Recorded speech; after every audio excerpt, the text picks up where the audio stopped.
opportunity to finish the statement before I rule on whether or not it's a personal attack. Oral questions. Leader of the Official Opposition.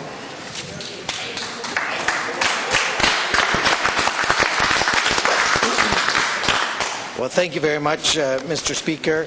And today we'd like to ask a number of questions. I know there are many people that have a number of questions to ask, and we know that the legislature is being shut down by a motion of this government.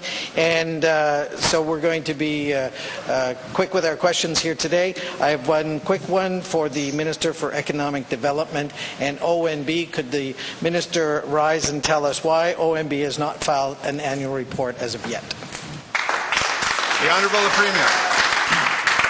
Mr. Speaker, we're not going to allow the opposition to go with 5 member statements regarding electoral reform and then have the member opposite completely change the subject. If they want to talk about that, let's talk about it.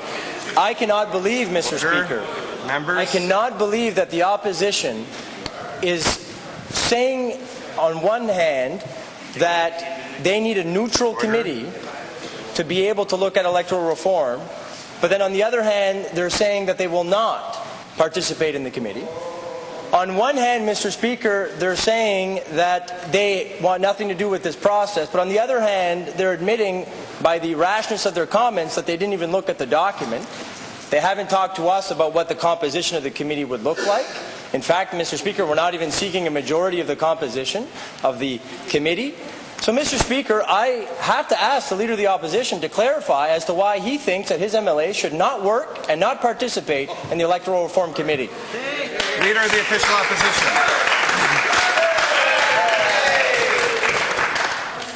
Well, Mr. Speaker, I'm just, I asked the question because jobs and economy are our #1 priority here in the province of New Brunswick. There's 38,000 New Brunswickers out of work. And those 38,000 New Brunswickers want to know, is there a job plan for the province of New Brunswick and what is going to get them back to work? Here. Mr. Speaker, what will get the people that are looking for jobs back to work is a plan from this government. So I ask the member responsible for economic development and for Opportunities New Brunswick, why has Opportunity New Brunswick not put forward their annual report? Mr. Speaker, maybe it was written in secret behind closed doors, but the fact of the matter is, the years gone by, where's the report for ONB? I'd like the Minister responsible for economic development and ONB to get up and address this question. The Honourable Premier. Monsieur le Président, les rapports vont sortir dans les délais prévus. Il faut que je dise aux gens de l'opposition qu'ils devront regarder les statistiques parce que je pense que les gens du Nouveau-Brunswick font des très belles choses lorsque ça vient à la croissance économique. En 2015, lorsque l'économie canadienne n'allait pas dans la bonne direction, Monsieur le Président, nous avons vu ici au Nouveau-Brunswick une croissance de notre PIB, une croissance de notre économie de 1,9%. Monsieur le Président, ça c'est dans un climat où l'économie canadienne n'allait pas vraiment dans la bonne direction. Et les gens du Nouveau-Brunswick ont travaillé très fort pour avoir la croissance de notre PIB la plus importante depuis 2010. Et c'était en effet en 2015 la 4e croissance la plus importante au pays. Alors, Monsieur le Président, il y a des belles choses qui se passent et c'est en raison des gens du Nouveau-Brunswick, les entreprises et les entrepreneurs qui travaillent très fort et nous sommes très fiers d'être un partenaire avec eux à concentrer sur la croissance économique ici au Nouveau-Brunswick. Leader of the Official Opposition. Mr. Speaker, the Premier will remember that we had a plan for forestry. We had a plan for blueberry strategy here in the province of New Brunswick. We had a plan for natural resource development here in the province of New Brunswick. So many of the numbers that is being quoted by the Premier are the result of good, solid plans. Not to mention the plan for tourism as well, which again was a good plan to create jobs. So we're asking the Minister responsible for Opportunities New Brunswick. We know that the member from Funday, the Oz West St. John, was demoted from that position, and now he's House Leader. So we're asking the new minister, who was responsible for Petal, who has taken over that Opportunities New Brunswick file, to just tell us why they have not released the annual report for ONB. What are they trying to hide? What's the new minister trying to hide? Set a new tone, release the report. The Honourable Premier. Encore une fois, Monsieur le Président, les rapports concernant les corporations de la Couronne vont sortir dans les délais prévus. I have to take issue with the condescending comments and question of the opposition, Mr. Speaker, to suggest that the House Leader was demoted. I don't even have time to name all the titles in which he's responsible for our government, Mr. Speaker, within the 40 seconds that are left. The Minister is doing great work and working very hard at developing our natural resources and energy projects in a responsible manner. And Mr. Speaker, again, there are positive things happening in New Brunswick. From November 2014 to November 2015, the largest wage growth, the second largest wage growth, Mr. Speaker, in the country was here in New Brunswick. So that means that average New Brunswickers that are working hard, middle-class New Brunswickers, people that are in low income that are trying to strive to get to the middle class, Mr. Speaker, saw wage growth during that period. Mr. Speaker, I'm sorry, we have no lessons to learn from the opposition because when they were in government, none of this was happening. Leader of the Official Opposition. There's a list of none of this was happening. Mr. Speaker, look, the Premier promised 5,000 jobs his first year. He promised 10,000 jobs his first mandate. The Minister responsible failed the Premier in providing those jobs. He failed the people of New Brunswick in providing those jobs. Mr. Speaker, that's a demotion when you're in a position and you fail your boss. That's a demotion. The member of the new House Leader couldn't even negotiate getting out of the House at a reasonable time and reasonable experience. So again, I'm asking the new minister that was promoted into Opportunities New Brunswick and Economic Development, the priority, jobs are a priority, Mr. Speaker, that's what's been said. So can the minister stand up and answer this question? It must have been covered in the briefings. Where's the annual report for ONB and when is the minister going to release it? The Honourable Premier. Je trouve ça très intéressant que le chef de l'opposition ne veut pas parler à moi, Monsieur le Président. D'habitude, ils veulent que c'est moi qui se lève, puis ils me critiquent si je me lève pas, puis là, cette fois ici, je me lève, ils ne veulent pas me parler. Monsieur le Président, je peux parler de ce qui se passe en termes du développement économique. 1.9% increase to our GDP, the largest increase since 2010. That's right. We skipped over the Conservative government in which the Leader of the Opposition was a member.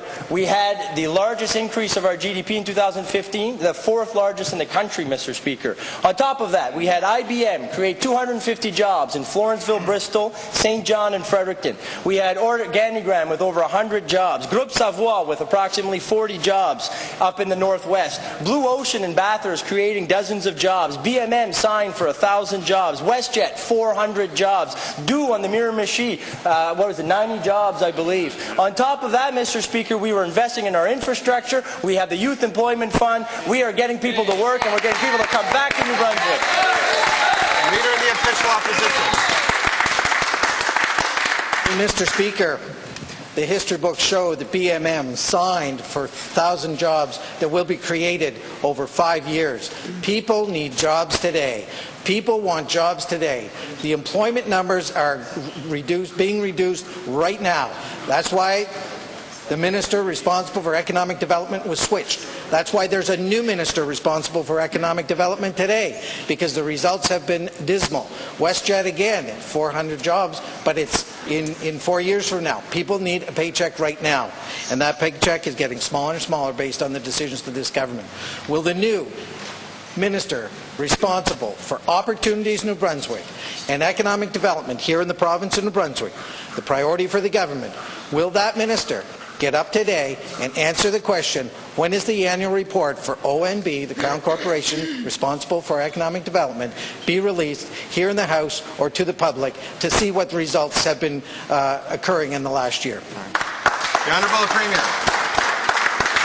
I've answered the question several times, so what I'll do, Mr. Speaker, is no longer give credit to the Leader of the Opposition. I have to call him out for what he's saying here this morning. Mr. Speaker, he's trying to take credit for the 1.9% increase in the GDP. It was all his government, all the plans that they put forward, Mr. Speaker. That's what he said this morning. So everything that's good was them. Everything that might not be so good, Mr. Speaker, would be us. That's his view. But what's interesting is in the same morning, he's now saying that BMM, WestJet, and others are signed to create thousands of jobs in New Brunswick over the next few years. but people need jobs now. So if we're going to take his logic by the 1.9% GDP increase being their work, the reason there are no jobs right now that are being signed, or that are coming to fruition, is because they didn't sign any, Mr. Speaker. They signed zero when they were in government.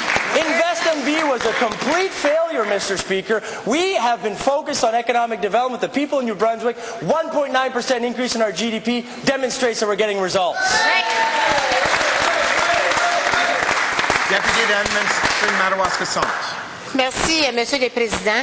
Tout récemment, la ville d'Edmundston a reçu beaucoup de pluie, qui a causé beaucoup de dommages au niveau des infrastructures de la municipalité d'Edmundston, bien entendu, mais beaucoup de résidents aussi, également, ont été affectés par de l'eau, des égouts dans leur sous-sol, etc. Alors, ma question s'adresse pour le ministre de la Sécurité publique. Est-ce que vous allez effectivement venir en aide à la municipalité, mais surtout également aussi aux citoyens qui ont été durement affectés par cette situation? The Honourable Minister of Public Safety. Merci, Madame la députée. Effectivement, Monsieur le Président, j'ai lâché un appel aussitôt que la semaine passée, direct que l'incident est arrivé au maire. Malheureusement, on n'a pas pu parler, mais lundi, j'y ai parlé. Et puis, ce que j'en préfère actuellement, c'est d'essayer de voir et d'évaluer tous les dommages qui ont été faits, parce qu'après un certain montant, la province peut leur venir en aide. Et tant et aussi longtemps, Monsieur le Président, qu'on n'aura pas les chiffres, ça va être difficile pour nous autres d'accomplir ce qui doit être fait. Alors, parce qu'on sait qu'il y a un montant, qu'on ne doit pas, qui doit être atteint pour que le ministère entre en jeu. Puis, Monsieur le Président, vous dire à la députée d'en face que oui, on est très actif sur cette filière. Et puis, qu'on attend justement les chiffres si on a le droit de porter aide à la municipalité d'Edmundston. C'est sûr qu'on aura les chiffres. S'il y a lieu, on va agir immédiatement. Merci. Je remercie le ministre quand même de s'informer de la situation. Nous avions quand même mis le bémol. Je crois que le taux requis pour avoir de l'aide fédérale lorsqu'il y a un désastre, c'est de 2,6 millions, si ma mémoire ne joue pas de tour. Mais ma question serait, parce que vous mettez quand même une bémol, les citoyens ont été durement affectés. Pour de l'aide fédérale, bien entendu, si c'est 2,6 millions, c'est correct. Mais si, par exemple, c'est 2,5 millions d'évaluation qui est faite, est-ce que la province, elle, va pouvoir venir en aide aux citoyens et aux gens, parce qu'ils sont tout de même dans le moyen et dans la nécessité. Ils sont dépourvus maintenant. Minister of Public Safety. Monsieur le Président, c'est très difficile pour moi de me lever en chambre un matin et répondre à une question hypothétique. Si.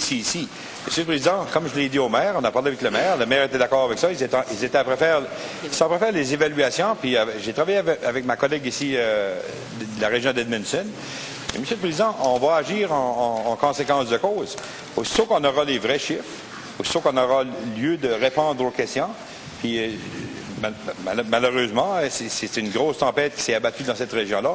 On parle de 70 mm de pluie, 2,5 pouces dans une très courte période de temps. Et le maire me disait que dans la première heure, 60 mm sont tombés. Monsieur le Président, on sait que ça a causé des dommages. J'ai un frère qui demeure à Edmundston. Lui-même m'en parlait en fin de semaine. Des dommages qui ont été causés dans cette ville-là. Puis, Monsieur le Président, on va faire tout notre possible pour aider ces gens-là du moment qu'on a les chiffres qui rencontrent le besoin et la demande de nos critères. Merci, Monsieur le Président. D'accord, je vais être précise parce que vous précisez que vous allez venir en aide à la municipalité et aux citoyens si, c'est votre si, les dépenses ou les dommages atteignent le 2,6 millions de dollars. Alors, je reprends le si que vous avez dit et je vous demande si, par exemple, c'est 2,5 millions de dollars, le fédéral ne sera probablement pas de la partie, mais la province peut décider de l'être. Alors, ma question à vous, Monsieur le ministre, et au gouvernement, est-ce que vous allez venir en aide aux citoyens d'une façon ou d'une autre, avec le programme fédéral ou sans le fédéral? Est-ce que vous allez venir en aide aux citoyens qui ont été durement affectés par une pluie? Donc, il y a eu beaucoup de dommages dans leur maison. Il y en a qui sont même plus assurés, Monsieur le Président. Et bien entendu, ma question est précise. Est-ce que les gens peuvent s'attendre qu'ils vont obtenir de l'aide de leur gouvernement provincial, même si le gouvernement fédéral n'embarque pas selon leurs critères à eux? Time member. The Honourable Minister of Health. Merci, Monsieur le Président. Monsieur le Président, je pense que mon collègue a répondu à la question de la députée d'Edmundston-Madawaska Centre. Moi, je veux profiter quand même, Monsieur le Président, je pense que c'est important de le dire, que la députée en question, 6 jours sur 7 consécutives. Pendant 18 questions, s'est levé et posé des questions par rapport à notre projet avec mes avis, Monsieur le Président. Et je trouve ça ironique, et je pense que ça vaut la peine de le dire en Chambre et pour le public, que depuis que l'ancien premier ministre conservateur, Bernard Lord, est devenu PDG de Médavis, on ne pose plus aucune question, Monsieur le Président. And I think this is important to point out, Mr. Speaker, so I'm going to repeat it just to make sure. 6 out of 7 days consecutively, 18 questions from the opposition on Medavie. Now that Bernard Lord, the former Conservative Premier, is CEO, no more questions. It shows just how political and partisan the opposition is, Mr. Speaker.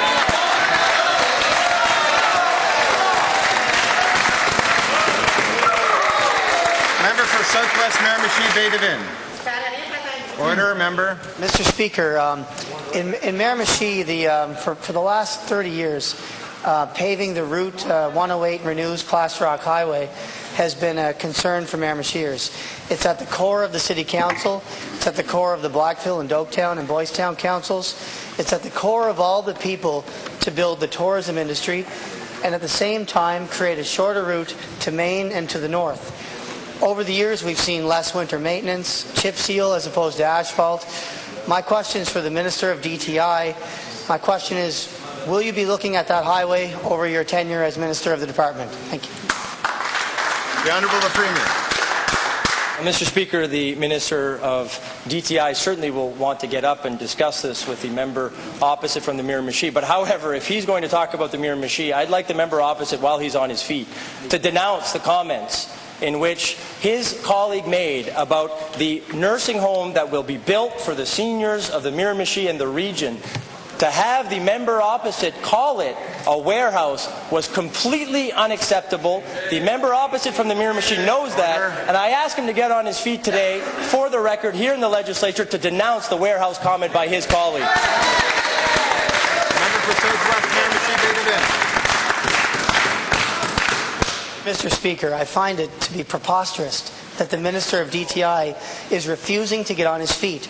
Do you know, if they were getting the pipeline done like they were supposed to instead of pandering, you could run a spur line from Grand Falls to Beldoon, build a brand new oil refinery in Beldoon, and create 10 to 15 years of construction paving that untarnished highway that we need in Miramichi. So I ask today, does the government, does the Minister of DTI and Transportation understand the higher principles and the higher importance of this highway, and will he get on his feet and answer the question? The Honourable Premier. Well, Mr. Speaker, the Minister of DTI will certainly take the third question to get into the specifics, but I can't help but get up. I love how the Energy's pipeline, with some random thought of the member of the opposition, will have some segue going to somewhere else in the province, Mr. Speaker, and that will make it that we'll be able to invest in roads and infrastructure. I cannot even fathom how the member opposite is making these connections.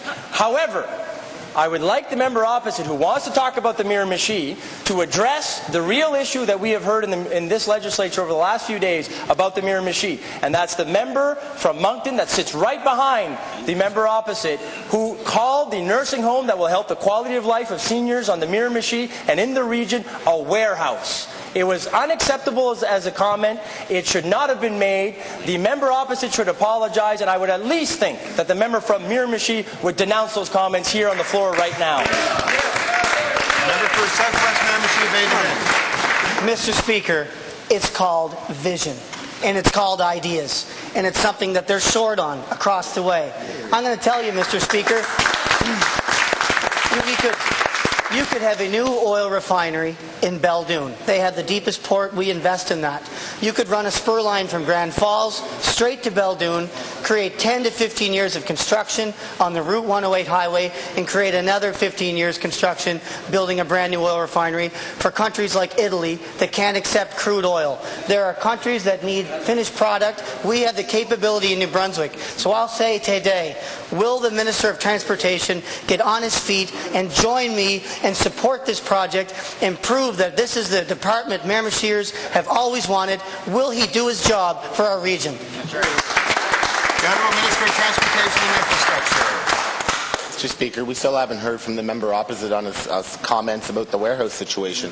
I find it rather ironic that the 4 years he was in government, Route 108 wasn't even talked about. There was $0 spent on Route 108 the 4 years the member opposite was in government. I remember the 4 years that I was in government under the Liberal government from 2006 to 2010, millions of dollars was put on that highway, the Renewed Plaster Rock Highway, Mr. Speaker. So why all of a sudden is it a priority for the member now? The member should be getting up and saying thank you to the members and the ministers from Miramichi for the 240-bed state-of-the-art nursing home for the Miramichi, the $62.3 million that's been invested in education and in new schools in the Miramichi, the 96-bed special care and 3B home that will soon be starting in Miramichi, and the countless other projects that I don't have time to list here today, Mr. Speaker. The member should be ashamed of himself for getting up to criticize two ministers and a community that has made so much progress in the last 4 years.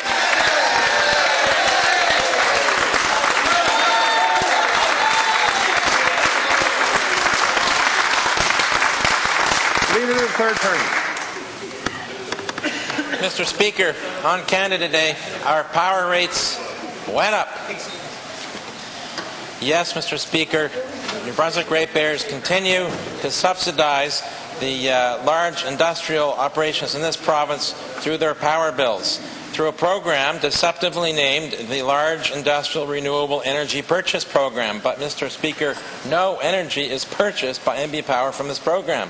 According to evidence NB Power tabled at the Energy and Utilities Board, this amounted in 2014-2015 to $38.8 million that we paid to heavy industry in this province and received not a kilowatt hour of power in return. Will the Minister of Energy and Resource Development undertake to end this giveaway to heavy industry in our province? The Honourable Minister of Energy. I'd like to thank the member opposite for the question and welcome his questions. And as a matter of fact, Mr. Speaker, I certainly look forward to the member opposite coming in to visit with NB Power and the folks at NB Power to get an understanding, a grasp of what's taking place there, Mr. Speaker. Now, Mr. Speaker, part of the revenue requirements going before the Energy Utility Boards, there was a 1.63% increase that was granted to the power rates, Mr. Speaker, but the EUB had a look at the operations and felt it should be 1.66%. The original ask was 2%, Mr. Speaker. The ask was down a little bit lower than what, the actual granted amount was a little bit lower than what came forward, Mr. Speaker. But, Mr. Speaker, we got to realize on the energy efficiency side and time of day savings and the things that people can do is to go on the website to see what it is they can do to save approximately $4 average per month is what the power rates are going up, Mr. Speaker. Mr. Speaker, NB Power is providing safe, affordable rates, the lowest in Atlantic Canada, Mr. Speaker. Time. Leader of the third party. Mr. Speaker, the deceptively named Large Industrial Renewable Energy Purchase Program doesn't put any power on NB Power's grid, renewable or otherwise, where NB Power is paying for power that heavy industry self-generates for internal use and consumes it all behind their power meter. NB Power is not purchasing renewable power for its grid. It's giving a handout to heavy industry to subsidize their power costs, and the rest of us are paying for it. So our power rates go up. The EUB says they can't touch that because it's public policy. It's in the Electricity Act. It's in regulation, and so they can't consider it when weighing whether or not to grant a power rate increase to NB Power. Only the minister can make the difference. Only the minister can remove or eliminate the Industrial Renewable Energy Purchase Program to save New Brunswick ratepayers $30 million plus a year. The Honourable Minister of Energy. To the member opposite, again, I thank him for the question, and I once again invite him to see the utility. My door is open at any point in time. The olive branch is out to have a discussion about rates and how everything works at NB Power. But, Mr. Speaker, the EUB had a job to do. They basically, and as far as we're concerned, as far as I'm concerned, the EUB did its job, Mr. Speaker. We have the best rates in the Maritimes, best power rates in the Maritimes, Mr. Speaker, because that has taken a lot of work from the individuals at NB Power to work on their performance and their performance standards to try to keep the rates down as low as possible, at the same time paying down a degree of debt, at the same time investing in infrastructure improvements, also investing in areas such as tree trimming, moving the lines back, Mr. Speaker. A lot of work has gone into NB Power over the last number of years, Mr. Speaker. And look, we're supportive and we're working with them. But objectively, Mr. Speaker, the conversation we really need to maintain is we do. Leader of the third party. Mr. Speaker, we're looking for answers in this House from the Minister. When the former Alward government amended the Electricity Act to permit this massive handout to heavy industry, the member for Campbellton-Dalhousie was in opposition. And during that debate, he said the Liberals are really concerned that residential customers and small business customers would be subsidizing large industrial customers through this program. And he thought it was wrong. Well, he was right. And until recently, the member was the Minister of Energy. But this government has simply perpetuated this massive subsidy to heavy industry. How does the Minister of Energy and Resources justify prolonging such a subsidy at the expense of ordinary New Brunswick ratepayers? The Honourable Minister of Energy and Natural Resources. To the member opposite, just to reiterate the fact that we have the lowest rates in the Maritimes, Mr. Speaker. And I think that speaks volumes, Mr. Speaker. The Energy and Utility Board did its job. Originally it was 1.63%, and they changed it to 1.66% based on the revenue requirements that NB Power needed. Now, Mr. Speaker, my door is open to the member opposite to have some discussions about rates and how the system works, Mr. Speaker. I mean, if we look at the corporation, maintains one of North America's most diverse generating systems of 12 hydro, coal, oil, and diesel-powered generating stations, Mr. Speaker. 75% of our in-province load is provided by these systems. NB Power also operates and maintains a CANDU 660 megawatt service out of Point Lepreau, Mr. Speaker. So, Mr. Speaker, NB Power has been doing its job, working on trying to remove costs from the operation, working with the EOB so that we can have the lowest rates in the Maritimes. Member for Gagetown, Petitcodiac.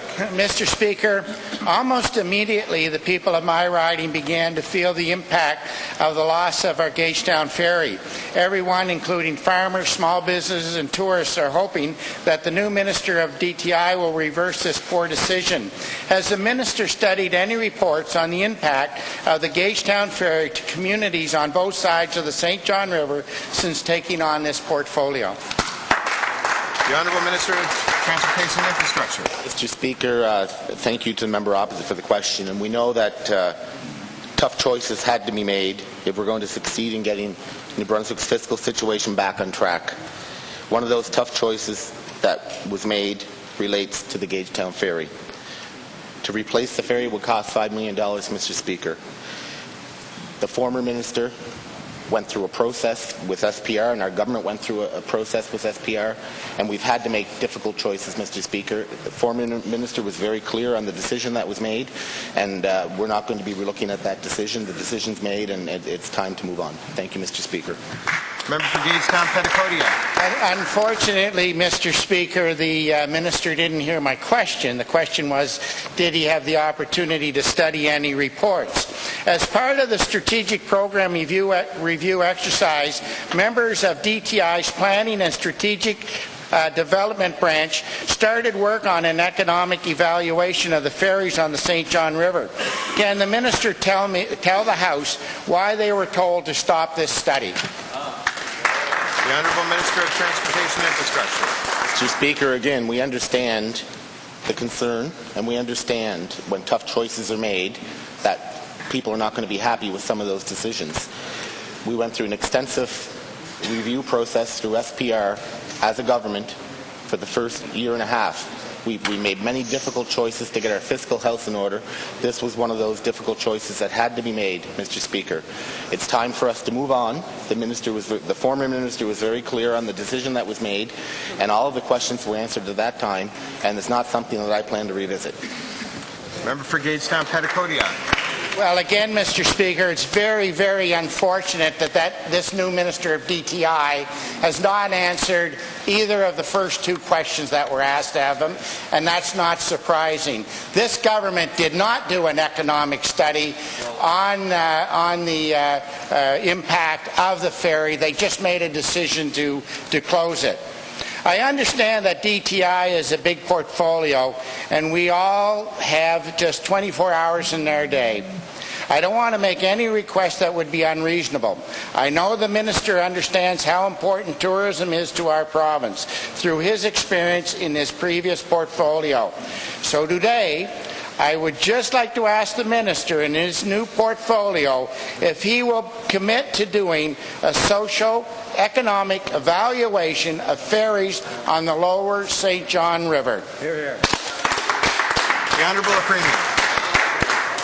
Monsieur le Président, nous travaillons très fort pour accomplir les buts que nous avons avec les gens du Nouveau-Brunswick, de faire croître notre économie, mais aussi de redresser nos finances publiques pour que nous soyons capables d'investir dans les priorités des gens du Nouveau-Brunswick, l'éducation et bien sûr la santé. Alors, Monsieur le Président, oui, il y avait des choix difficiles à prendre et nous les avons pris. On va continuer à travailler avec les gens du Nouveau-Brunswick pour faire les meilleurs investissements possibles pour essayer d'accomplir nos buts collectifs. But, Mr. Speaker, what I don't understand is when there are 5 member statements talking about electoral reform and not one question coming from the opposition. It's very troubling. And Mr. Speaker, if they would have a dialogue and a discussion instead of running into a scrum, sprinting into a scrum to say that they oppose the electoral reform and that they will not be a part of the committee, why will they not take the time to discuss with us, even here in question period if necessary? They would know that we're not seeking the majority on the committee. They would know that the discussion is open-ended and we want them to be involved, and they would know that it would be non-partisan, just like the people New Brunswickers want and deserve, Mr. Speaker.